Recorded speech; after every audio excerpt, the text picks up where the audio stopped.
Nag-date daw kami. Naasar ako. Sa labas ng ay makikita.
Naglalala daw kami ang mga bata kasi nandun lang sa loob ng bahay ang mga bata at kami kahit maglalakad lang kahit magbabas punta kami ng Dongdaeman.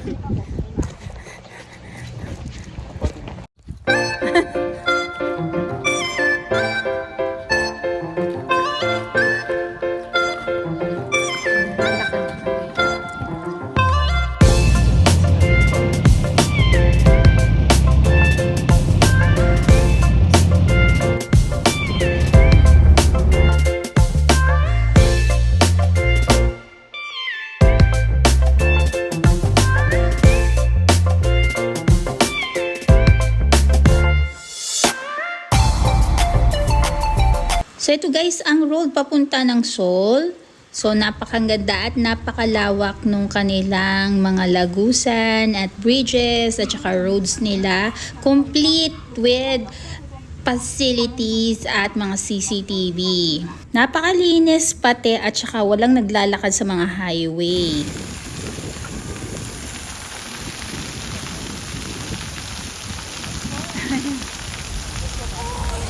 You want to go? Dali na! Pagkakataon mo na yan.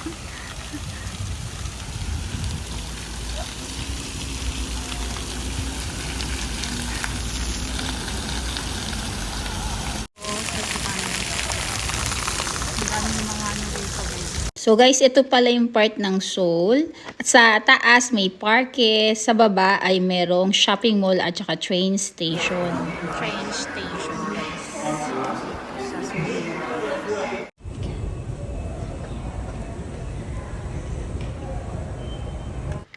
This one naman guys, ang kanilang Uchigo o yung post office. At sa tabi nito, merong ganyang pan. Libre lang yan makikita dito. So guys, hindi ka talaga maiinip kasi marami kang nature na makikita. Ito yung mga business area at saka Seoul City, yung pinaka main city ng Korea. So lakad-lakad lang tayo. Yan, makikita mo bulaklak.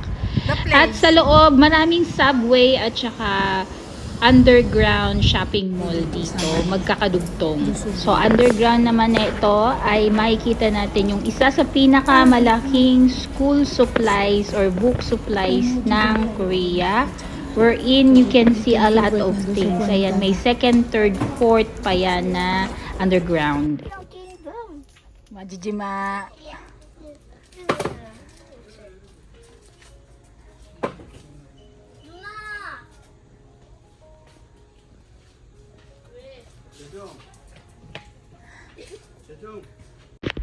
Ayan, so makikita nyo yung iba't ibang klase ng libro. Nandyan lahat. At hindi lang libro guys, marami din souvenir items at mga gadget inside it. Talagang wala ka nang hahanapin pa. The third level. There is area here. Ooh! White page.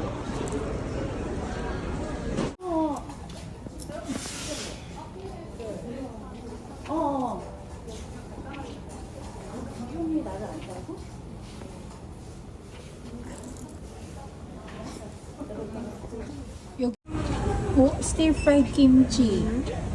Mantakin mo nga naman, may kimchi dito nag-stir-fry. Oh! sliced kimchi. Wow. 3,000 won. So, ayan guys. So, aside from canned kimchi na available sa stores, meron ka rin makikitang mga ganitong mini flower or trees and plants na makikita mo dito sa bookstore. Ganito po dito guys. Ayan oh. May mga succulents din and cactuses.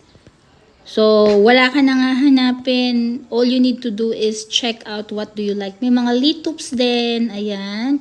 At saka small na orchids. It shows as well artistry kasi yung mga mini planters niya ay talagang or mini pots niya ay napakagandang tingnan. Yung presentation pati. O basta guys, kayo na maghusga sa sobrang ganda ng mga itong pots with plants.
Ito pating pinakamaganda, oh. Tignan nyo itong batong to or pebbles. Nilagyan lang ng mata-mata. Gagayahin ko nga ito i-display sa amin. At magagandang pots na nandito, guys. Talagang pinag-isipan at pinagyan ng time para gawin. So, ito naman yung mga mini souvenirs na nakikita mo dito. Ito yung creative craft and design. DIY ito, guys. Mga presentation at syempre yung presyo. Ito naman guys, ang Cheonggyecheon na river. Isa siya sa pinaka-famous din na lugar dito sa Seoul na usually may parade of lanterns. Diretso nito ay yung Dangdaemun at saka Namdaemun. Flowering plants are everywhere. So ayan guys, disiplinado yung mga tao. Pag sinabing hinto, hinto talaga. Kasi pag gumalaw ka or tumawid ka sa hindi magandang or hindi tamang tawiran, talagang manghuhuli ka. Syempre, magbabayad ka ng penalty. So, kadalingin mo, mayroon traffic lights at CCTV. Ayan. So, kailangan mong maging disiplinado. Kasi konting problema lang, pwede kang i-penalize nila. Ganun dito, guys. This is one of example of Korean buses that stop in the station. So, dito natin makikita yung pinaka-lolo nila Ina and Jejong. Nasa 5th son siya na lineage. Ayun. So, habang naglalakad ka guys, maraming makikita ditong mga coffee shop. Madami ka talagang makikita once na pumunta ka dito. At saka, talagang it made for tourists. So, napakalawak ng Seoul na ito, guys. This is the 3rd largest cities in the world. At makikita mong ginagawa talaga ng world class pagdating sa tourism. So, ayan yung lolo nila Ina at Jejong. Ayun yung dalawang magtatayo. Tapos may mga fountain doon, no? Kaya tungkol yung mga bata. So, ito guys yung post office nila or Ochigub sa loob. Ayan, oh, diba? Ang ganda. So, glimpse lang ng post office at ito yung mga bulaklak na makikita mo everywhere. So, ayan ang makikita mo dito sa Korea.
Whoever dwells in the shelter of the Most High will rest in the shadow of the Almighty. Psalms 91:11. I hope you have a great day today and it gives you idea of how Seoul City, South Korea looks like.